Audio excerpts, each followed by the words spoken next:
السلام علیکم ورحمت الله وبرکاتہ. ملګرو زم عزیز الحق مخزال امید دی چې خبر او جوړ بای روډ سایډ باندې به تاسو دغه تصویر ښکاري. دا د شیخ صاحب تصویر دی.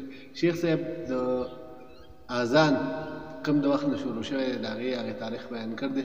نو روډو راځئ چې دغه بیان وورو او کوشش وکړئ چې دغه بیان مخکې هم شیر کړئ چې ټولو پښتنو وروڼو ته دغه پته ولګي چې اذان د کوم وخت نه شروع شوی دی او دا د هغې نه لاول نبي علیه الصلاة والسلام د صحابو سره څه مشوره کوله د اذان په باره کې. نو وروڼو راځئ چې د مولانا صاحب د خولې نه دغه بیان وورو. جهانو سردار مبارک صحابو سره مشوره وکړه چیرې د مانزه دا ټیم برابر شي نو داسې څه اواز پکار دی چې په هغې باندې خلک موږ مانزه له رابلو. نو د ماسخوتن کېناستل صحابه کرام هم کېناستل او مشورې شروع کړه. نو بعضې صحابه ورته مشوره ورکړه چې د الله رسوله موږ به ټلې وو نو د هغې ټلې هغه ټنګ او هغه اواز او ټنګېدل چې د خلکو غوږونو کې پروزي هغوی ته به پته ولګي چې د مانځه وخت نو مانځله به راشي. د دواړو جهانو سردار مبارک وینا دا د نسوارو او د عیسایانو طریقه ده. ټلې خو هغوی وی د دواړو جهانو سردار مبارک به د کافرانو د مشابهت نه ځان ساته وی دا کار نه کو. بعضې نورو پکې وله مشوره ورکړه چې د الله رسوله موږ به ښکر وو بیګل شپېلې غونتې نو چې دا اواز د خلکو غوږ کې پروزي هغوی ته به پته ولګي چې یاره دا خو د مانځه ټیم دی نو خلک به جومات ته مانځله راشي. رسول الله مبارک وینا دا د یهودیانو طریقه ده. بعضې نورو کسانو مشوره وکړي د الله رسوله په یو لوړ ځای باندې به موږ اور بلو نو د هغې اور هغه لمبې او هغه لوګې چې خلک ویني نو خلکو ته به پته ولګي چې د مانځه ټیم دی نو مانځله به راځي. رسول الله مبارک وی اور خو مجوسیان بلی دا کارم نه کو. اخر کې یو صحابي ورته وی د الله رسوله اواز به موږ کوو چې الصلاة جامعه په هغې باندې مشوره وشوه چې زه دا آواز به کوو او چې کم صحابه دا آواز ووري نو بس مانځله به راځي د مانځه وخت به صحابه کرام کور ته لاړل. د شپې صحابه ودري. د رسول الله مبارک یو صحابي دی عبدالله ابن زید ابن عبدربه هغه وی د شپې اوس ودیمه وی خوب وینمه یو سړی دی په هغه باندې دوه څادرې دي لکه زموږ د خلکو یو کمیس یو پرتوګ نو هغوی هم دوه څادرې وي او دا دواړه څادرې د هغه شنې وي او په بازار کې تېرېده او ټلۍ ورسره ده. داسې زما مخې ته تېر شو ما هغه له اواز ورکړه چې یا عبدالله اتبیع الناقوس ای د الله بنده دا ټلۍ خرڅې وی هغه ما ته راواپس شو ما سره ودرېد. وی ما ته وی چې په دې باندې به څه کې وی ما ورته وی چې په دې باندې زموږ د جمع او د مانځه وخت شي نو موږ به دا ټلۍ وو نو خلک به مانځله راځي.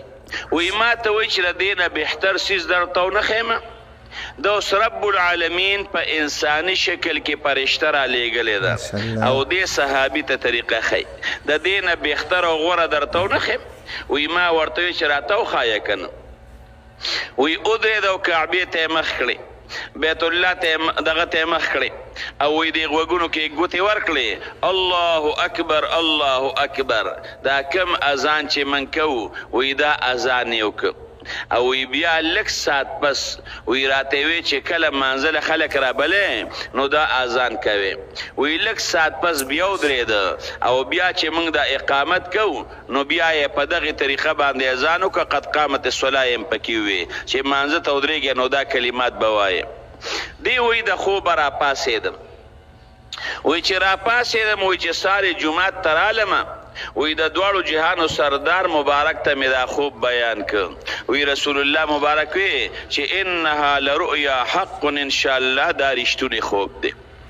او بیا ورته رسول الله مبارک وی بلال په اواز کې ستانه اوچت دی نو دا کلمات ته بلال ته ښایه نه هغه به یې وی نو حضرت بلال رضی الله عنه ته به د دوه کلمات وی هغه به په زوره دا کلمات وی بلال رضی الله عنه او اذان لومبې په مدینه منوره کې په مسجد نبوي کې وشو.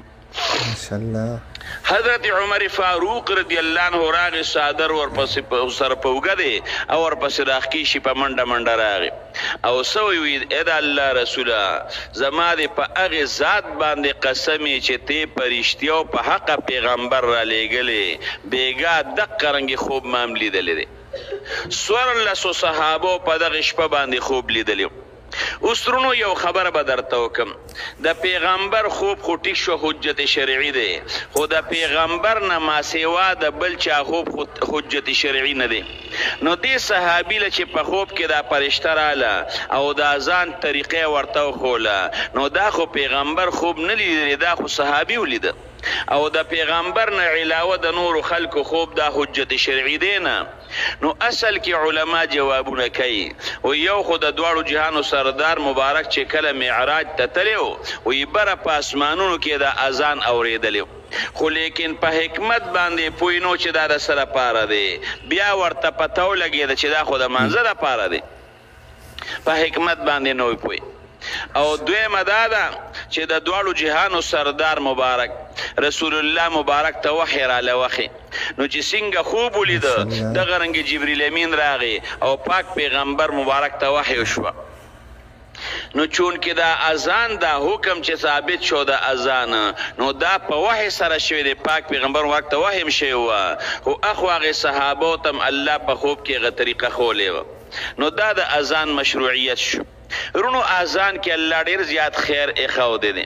د مانځه نه علاوه نورم بعضې مواضیع داسې دي چې انسان په هغې کې هم اذان کولی شي او د اذان ډیر زیات ثواب دی چې کم انسان د رب العالمین د رضا دپاره